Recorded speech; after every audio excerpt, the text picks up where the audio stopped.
Monsieur le Président, Madame la Commissaire. Je voudrais moi aussi féliciter à mon tour notre rapporteure, Madame Ferreira, pour la qualité de son travail et l'intense collaboration qu'elle a voulu instaurer entre elle-même et les rapporteurs fictifs sur cette importante question.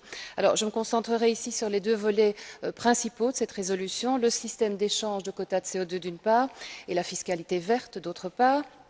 Sur les quotas d'émissions d'abord, le constat est navrant, on ne cesse de le répéter, plus 1% d'émissions industrielles de CO2 en 2007, l'an dernier, là où l'Union européenne s'était fixée au sommet de printemps les objectifs ambitieux que l'on connaît, réduction de 20% des gaz à effet de serre à l'horizon 2020. Bref, la machine est grippée et j'use là d'un euphémisme gentil, il faut la relancer pour entrer, il est temps, dans un temps et dans des cercles vertueux.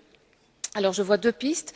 La première passe par un soutien à la Commission européenne qui est favorable à un paiement des quotas d'émission. La deuxième piste part d'un autre constat. Le système actuel qui ne vise que le CO2 est trop étriqué.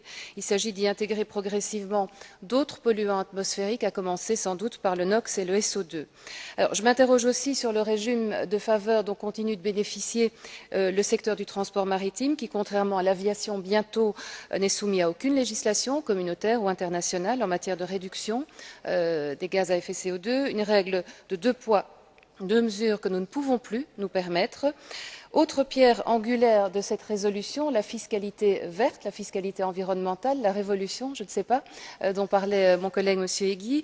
La position des libéraux et démocrates est claire sur cette question. Les instruments fondés sur le marché communautaire ne doivent pas se limiter au système d'échange des droits d'émission. Nous devons envisager d'autres schémas. Et en tant qu'auteur, je suis très favorable au paragraphe 27 qui relance l'idée de l'instauration d'une taxe carbone en contrepartie d'une diminution des subventions aux énergies fossiles. En revanche, et je rejoins là M. Purvis et M. Wickman aussi, le groupe ADLE ne soutiendra pas la dernière phrase du paragraphe 26 qui demande à la Commission de présenter avant fin 2008 une proposition législative relative à cette taxe communautaire sur le CO2. Nous préférons que l'Union mène à terme son ambitieux paquet législatif énergie et climat.